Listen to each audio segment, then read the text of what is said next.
Good evening, students.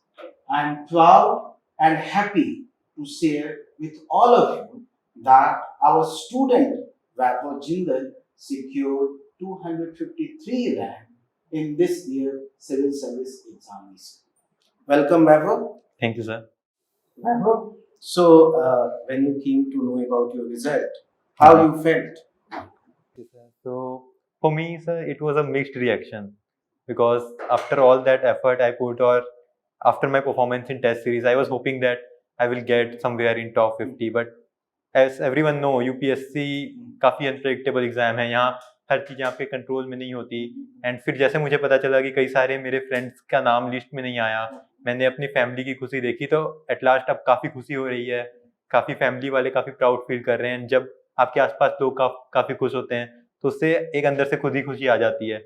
And फिर मुझे पता है कि अगर आगे मुझे इम्प्रूव करना होगा तो ऑलवेज देयर इज स्कोप. मेरे पास अटेम्प्ट्स बचे हुए हैं, तो इसलिए मैं अब काफी खुश हूँ एंड सेटिस्फाइड भी हूँ कि finally there is some conclusion of all the efforts. तो आपका ये थर्ड अटेम्प्ट था. Yes sir. तो अभी तक की ये जर्नी कैसी रही? And when you did not get result in first attempt, second attempt, but you continued your preparation. Yes sir. With this hope that in next attempt you are going to secure the rank. So how was your journey? Okay sir. Sir ये मेरा third attempt था जैसा आपने बोला. And मैंने अपना first attempt दिया था जब मैं श्री राम कॉलेज के थर्ड ईयर में था. तो उस समय मेरी ऑप्शनल की प्रिपरेशन अच्छे से नहीं हो पाई थी एंड मेरा प्रीलिम्स क्वालिफाई हो गया था, बट मेरे मेंस में 4 नंबर से कट ऑफ रह गई थी. एंड देन सेकेंड अटेम्प्ट में मेरा प्रीलिम्स ही क्वालिफाई नहीं हुआ था. And I think that was the lowest point in my career, जब आपका फर्स्ट स्टेज ही नहीं क्वालिफाई होता. क्योंकि आप सबको नहीं बता सकते कि प्रीलिम्स कितना अनएक्सपेक्टेड है. लोगों के लिए जनरली ये हो जाता है कि जब फर्स्ट स्टेज ही नहीं क्वालिफाई हुआ तो ये फाइनल कैसे प्रिपरेशन करेंगे. बट मैं हमेशा अपने आप को मोटिवेटेड इस फैक्टर पे रखता था कि यूपीएससी भले ही मेरे घर वालों का सपना हो, जो तो सपना बोलते हैं वो तो सपने में हमेशा स्कोप होता है कि टूट सकता है. बट मेरे लिए ये हमेशा एम था जो मुझे डिफाइन करता था, जो मेरे से कनेक्टेड लोगों को डिफाइन करता था. इसलिए मैं कभी मोटिवेशन नहीं छोड़ा मैंने. एंड मुझे हमेशा पता था कि मैं कैपेबल हूँ कि मेरा नाम फाइनल लिस्ट में हो. एंड देयरफॉर इसी से जुड़ा एक क्वेश्चन है Yes. that in first attempt you qualified in prelims yes sir. even when you were in college, yes sir. but in second attempt you were not able to qualify prelims, yes sir. and third attempt you qualified. So how you manage that stress that मैं पहले में हो गया, second में तो पहले step में नहीं हुआ, then how you manage that stress? Yes, sir. Because there are lot of students here जो ऐसा होता है कि एक अटेम्प्ट में हुआ, दूसरे में प्रीलिम्स नहीं हुआ, तो they get frustrated. Yes, sir. So I just want to know in that particular कि आपने वो मैनेज कैसे किया? सर तो इस स्टेज में मैं ये बताना चाहूँगा कि मोटिवेशन फैक्टर में थोड़ा डिफरेंस होता है. एक एक्सटर्नल मोटिवेशन होता है, एक इंटरनल. तो जब हम इनिशियल के स्टेजेस में होते हैं तो हमारे पास एक्सटर्नल मोटिवेशन के फैक्टर्स बहुत सारे होते हैं. हमारी फैमिली हमको मोटिवेट करती है, हमारे दोस्त और हमारे जितने लोग नोन होते हैं सबको लगता है कि ये आगे क्लियर करेगा. बट जब एक दो अटेम्प्ट नहीं होता तो कहीं ना कहीं प्रेशर आउटसाइड से ही आने लगता है. और स्ट्रेस एक लेवल तक तो अच्छा होता है, बट उसके बाद वो आपको बर्नआउट वाली फीलिंग देने लगता है कि आपके एफर्ट्स का कोई रिजल्ट नहीं आ रहा. तो उसके बाद मैंने ये समझा कि मुझे एक्सटर्नल मोटिवेशन पे नहीं, इंटरनल मोटिवेशन पे डिपेंड होना चाहिए. मैंने अपने सोशल इंटरेक्शन काफी कम कर दिए थे सेकेंड अटेम्प्ट के बाद. मैंने ये डिसाइड कर लिया था कि मैं केवल तैयारी करूंगा, लोगों से ज्यादा डिस्कस नहीं करूंगा. मतलब सबको ये एक उम्मीद जितनी बनते जाती है उतना फिर उसका उम्मीद पूरी नहीं होने का वो हो जाता, स्ट्रेस हो जाता है. तो इसलिए मैंने काफी इंटरनली मोटिवेशन पे ध्यान दिया एंड अपने खुद से अंदर ही अंदर एफर्ट किया. अपनी जो कमियां थी फर्स्ट 2 अटेम्प्ट्स में उसको आइडेंटिफाई करके उसको कम करने की कोशिश की. एंड फिर मेंटर्स का रोल तो काफी इंपॉर्टेंट होता ही है. जो मैं काफी टाइम से समर सर, निखिल सर लोगों से कनेक्टेड था, तो सब मुझे बताते रहते थे कि कैसे मोटिवेट. इसका मतलब है कि आपने ही जो अपना मोटिवेशन है वो एक्सटर्नल टू इंटरनल शिफ्ट कर दिया. Yes sir. साइलेंटली काम करना स्टार्ट किया. Yes sir. rather than कि बहुत हल्ला मचाना. तो साइलेंटली भी जब आपने समझा अपने आप को तो काफी इम्प्रूवमेंट किया और उसका नतीजा है कि this year you were able to secure this rank. Yes sir. So again connected one more question जो स्टूडेंट्स का होता है, जो जानना चाहते हैं स्टूडेंट कि how differently you were able to plan your strategy that you got this rank.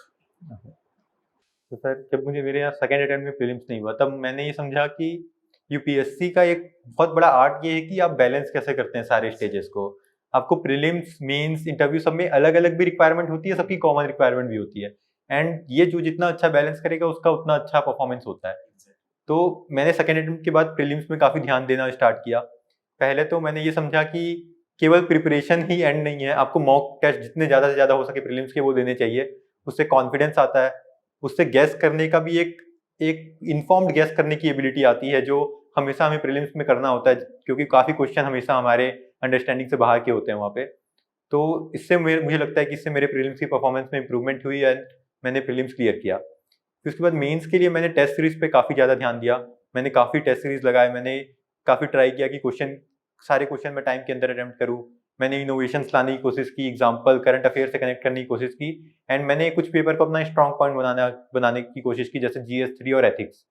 तो इसलिए, और आप मेंटर्स का गाइडेंस लेकर के मैंने ये ट्राई करता रहा कि और उसमें क्या इंप्रूवमेंट हो सकता है। एंड फाइनली इंटरव्यू के लिए मैंने यहाँ पर भी लेवल अप IAS में मॉक दिया इंटरव्यू का, एंड सबसे फीडबैक लेकर के कैसे उसमें किस किस पॉइंट्स को यूज करना चाहिए, कैसे अपने इंटरव्यू को अगर आप थोड़ा ड्राइव करने की कोशिश करो तो आपको क्या पॉइंट्स मेंशन करने चाहिए। अपना डैफ मैंने काफी केयरफुली भरा था उसी हिसाब से। तो I think that paid the dividend की इंटरव्यू में भी मेरे 179 मार्क्स आए थे।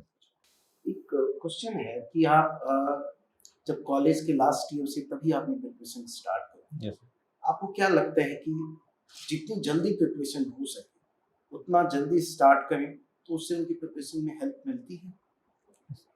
सर, आजकल हम अगर आज का डायनामिक्स देखें तो काफ़ी बच्चे हैं जो कॉलेज के फर्स्ट ईयर से ही प्रिपरेशन स्टार्ट करने लग जाते हैं। एंड मैं भी जब दिल्ली आया था श्री राम कॉलेज, तो मैं भी ये सोच के आया था कि मैं फर्स्ट ईयर में ही स्टार्ट करूंगा। बट मैं बोलूंगा कि बच्चों को कहीं ना कहीं बैलेंस बनाने की ज़रूरत है। कॉलेज का भी जो एक्सपोजर होता है वो हमें काफ़ी सारे अपॉर्चुनिटीज़ देता है जो हमें लाइफ में अभी तक पता नहीं होते, और हम केवल यूपीएससी बोल करके आगे बढ़ते जाते हैं। तो हमें कॉलेज का भी प्रॉपर एक्सपोजर लेना चाहिए, वहाँ की एक्टिविटीज़ में एक्टिवली पार्टिसिपेट करना चाहिए। एंड मैंने स्टार्टिंग के 2 ईयर्स ये किया। कॉलेज के इवेंट्स, मैंने स्टार्टअप से भी लिंक था मैं काफ़ी, तो मैंने हर तरह अपने आप को एक्सपोजर लेने की कोशिश की। एंड देन थर्ड ईयर में जब मैं काफ़ी क्लियर था कि मुझे यूपीएससी करना है, तो मैंने थर्ड ईयर में कोचिंग ली। मैं ट्राई किया कि कॉलेज और कोचिंग को बैलेंस कर पाऊँ, एंड फिर थर्ड ईयर के जस्ट बाद मैंने सोचा कि अटेम्प्ट देना है मुझे। तो कहीं ना कहीं हमें कॉलेज और यूपीएससी प्रिपरेशन को बैलेंस करने की ज़रूरत है सर। तो आपका कहना है कि कॉलेज में स्टार्ट तो करना ही चाहिए, बट साथ ही में आपको कॉलेज की जो क्यूरिकुलम है उसके साथ भी बैलेंस बनाकर चलना यस सर, डेफिनेटली कॉलेज का एक्सपोजर भी वन टाइम इवेंट होता है लाइफ का, वो भी कभी दोबारा नहीं आता। एंड कई बार ऐसा हो सकता है कि हमें कॉलेज में कोई और इंटरेस्ट अपना पता चले जो अभी तक हमें पता ही नहीं था। तो इसलिए मैं चाहता हूँ कि बच्चे कहीं ना कहीं उसे बैलेंस करने की बट कोशिश अर्ली करें। स्टार्ट करें, यस ये आप सर, जरूर मानते हैं। यस सर, अगर आप क्लियर हैं कि आपको यही करना है तो फिर आप मोमेंटम को अगर जल्दी बिल्डअप करें, आप न्यूज़पेपर पढ़ना स्टार्ट करें, आप कहीं ना कहीं उससे कनेक्ट होने की कोशिश करें सिलेबस से, तो वो आपको हमेशा अर्ली एडवांटेज देगा। Level up IAS, faculties of level up IAS yes sir. कैसे आपको सपोर्ट किया इस प्रिपरेशन में, एंड इस साल का जो रैंक है यस सर। उसको लाने में इनका क्या सहयोग रहा है? Yes sir. सर, तो अगर मैं फैकल्टी के बारे में बोलूँ तो 2018 में जब मैंने फर्स्ट अटेम्प्ट दिया था, तब उस टाइम पे ही मैं समर सर और निखिल सर जो है फैकल्टीज हैं उनसे लिंक्ड हो गया था। एंड उसके बाद मैंने जितने भी ऑलमोस्ट जीएस के पेपर्स दिए, मैं जब भी वो इवेल्युएट होकर के आते थे मैं उनके पास भेजता था, उनसे उनकी ओपिनियंस लेता था। एंड फिर इस बार जब इंटरव्यू का टाइम आया तो मैंने यहाँ आई थिंक मेरा सेकेंड मॉक दिया था, जब फर्स्ट टाइम ही इंटरव्यू का शेड्यूल आया था तब यहाँ पर दिया था। तब मुझे काफ़ी चीज़ें पता चली, ड्रेसिंग सेंस से लेके बोलने की क्या क्या आर्ट्स होते हैं, एंड फिर अपना डैफ फील करना सबके गाइडेंस से ही फील किया। तो I think it was quite helpful for me. ये टेस्ट सीरीज का कितना रोल है, ये मैं थोड़ा लास्ट में बस समझना चाहता हूँ कि क्या लोगों को टेस्ट सीरीज लिखना चाहिए और ये कितना रोल प्ले करता है? सर, तो मैं ये बताना चाहूँगा कि टेस्ट सीरीज मेंस के पर्सपेक्टिव में काफ़ी ज़्यादा इंपॉर्टेंट होते हैं, क्योंकि एक यूपीएससी की जब फाइनल पेपर होगा मेंस का तो हम ये देखेंगे कि एक टाइम मैनेजमेंट, कंटेंट मैनेजमेंट सब कुछ काफ़ी डिफिकल्ट हो जाता है अगर आप टेस्ट सीरीज दे रहे हैं। मैं ये नहीं बोलता कि आपको एक पर्टिकुलर जगह ही का टेस्ट सीरीज दे सकते हो, लेकिन अगर आप टेस्ट सीरीज दे रहे हैं, आपके पास मेंटर्स अच्छे हैं जो आपको सही तरीके से इवेल्युएट करके दें, तब ये टेस्ट सीरीज काफ़ी ज़्यादा हेल्पफुल है। प्रीलिम्स में तो मॉक काफ़ी ज़्यादा हेल्पफुल होते हैं, एंड ये मॉक्स आपको कहीं भी मतलब इसमें बहुत ज़्यादा एफर्ट लेने की भी ज़रूरत नहीं है। आप मॉक्स की फोटो कॉपीज मिल जाती है, ऑनलाइन मिल जाते हैं mocks. And I think mains में तो mock test and test series से काफ़ी इंप्रूवमेंट होता है। एंड फाइनली इंटरव्यू में तो मॉक्स देना अच्छा होता है, पर्टिकुलरली जिनका फर्स्ट टाइम इंटरव्यूज है। Thank you, Vaibhav, for sharing your experience with the students. And I'm sure the strategy, the experience which you have shared with all of the students definitely going to help them. And I'm sure that they are going to learn from your experience and going to perform in the examination. Thank you. Have a good day. Thank you everyone, thank you sir.